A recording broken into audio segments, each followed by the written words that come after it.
The 1960s were full of things we took for granted, until the rules caught up.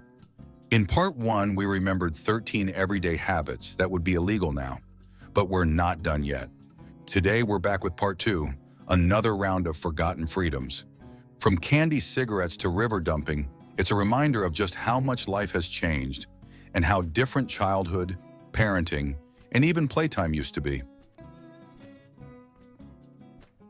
Number one, candy cigarettes. There was a time when pretending to smoke wasn't shocking, it was cool. Candy cigarettes came in little cardboard packs that looked just like the real thing.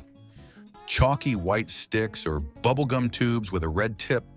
They let kids mimic their favorite movie stars, athletes, or even their own parents.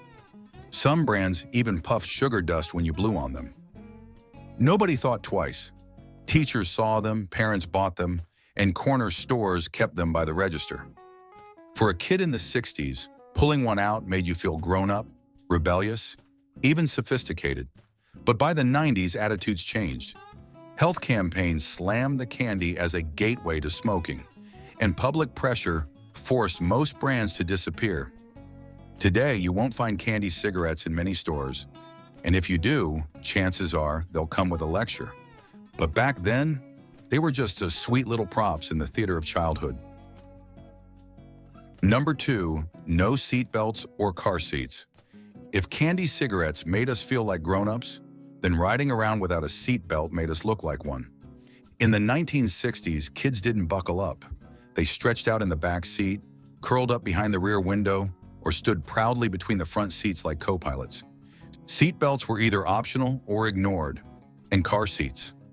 Clunky metal frames meant for naps, not safety. Families piled into station wagons for Sunday drives, and no one gave it a second thought.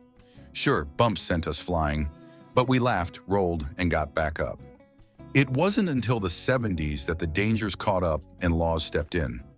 Today, not wearing a seatbelt gets you a ticket. But back then, your only restraint was gravity, or maybe mom's arm shooting out when she hit the brakes. Number three, super elastic bubble plastic. And if flying around the back seat wasn't wild enough, we had toys that could make us dizzy, lightheaded, and completely hooked. Super elastic bubble plastic came in tiny metal tubes and smelled like nail polish mixed with danger. You'd squeeze out a glob, stick it on a little straw, and blow. The result? A wobbly, see-through balloon that floated like magic and popped without warning. But the smell, that hit you first. Chemical, sharp, almost dizzying. Some kids played until they got lightheaded. Others just loved sticking the balloons to windows and walls. We didn't wear masks or read warnings. We just played.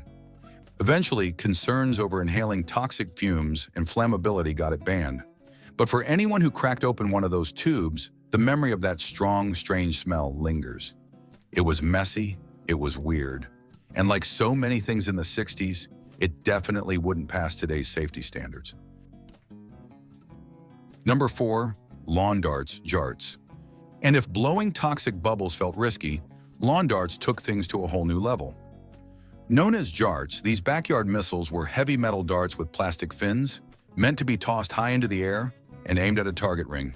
In reality, they landed wherever gravity decided.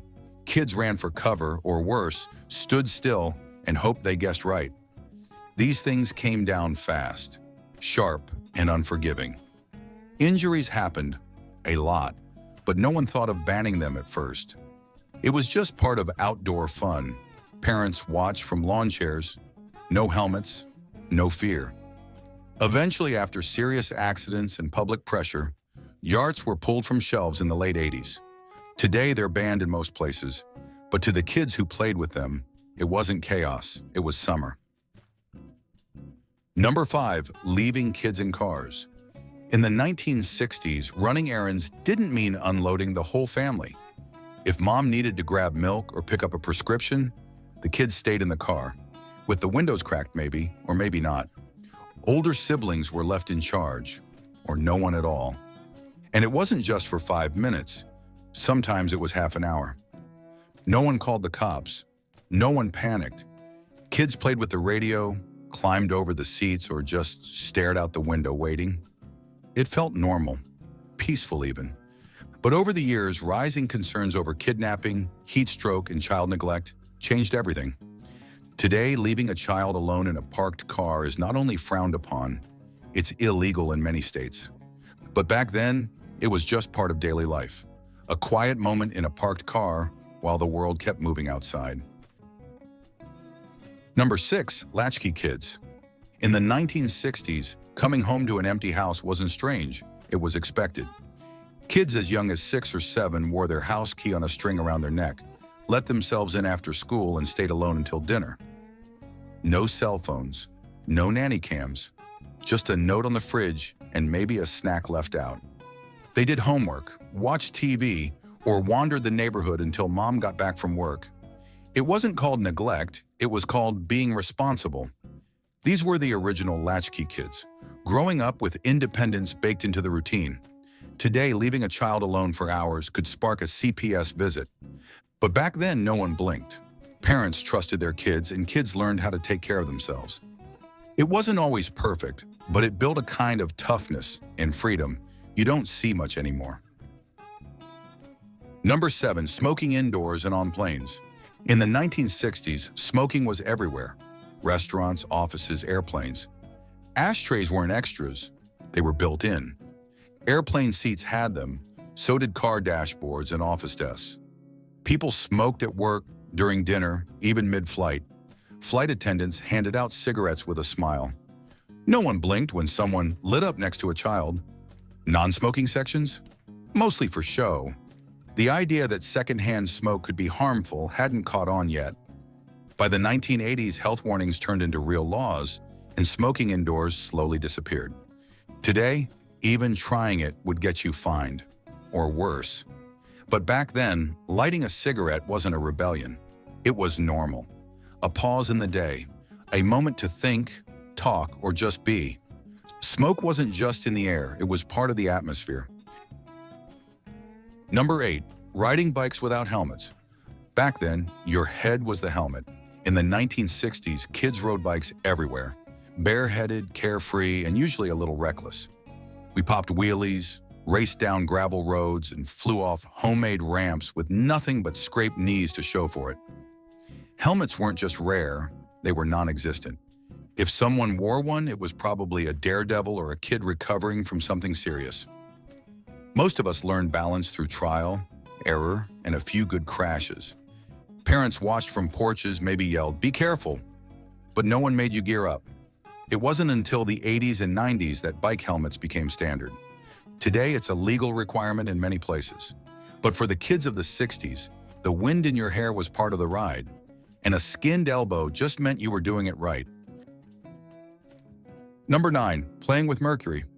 In the 1960s, science was hands-on, and sometimes dangerous. Mercury wasn't locked away in labs. It was passed around like a toy. If a thermometer broke, kids would gather the shiny beads and roll them across the table, watching them split and reform like magic. No gloves, no warning. Just curiosity. Some chemistry sets even came with tiny vials of mercury right there in the box. Teachers didn't panic and parents didn't see the harm. It was fascinating, mysterious, and completely unsafe. Over time, health experts linked mercury exposure to serious neurological risks, and it disappeared from classrooms and homes. Today, just touching it would trigger a full hazmat response. But back then, it was a science lesson you could hold in your hand, and no one ever said, "Don't touch." Number 10, dumping garbage in rivers. Before recycling bins and environmental PSAs, rivers were everyone's trash can. In the 1960s, it wasn't unusual to toss old tires, bottles, or even appliances straight into the water. Factories dumped waste, families pitched junk from the shore, and no one thought much of it. The idea of pollution existed, but barely.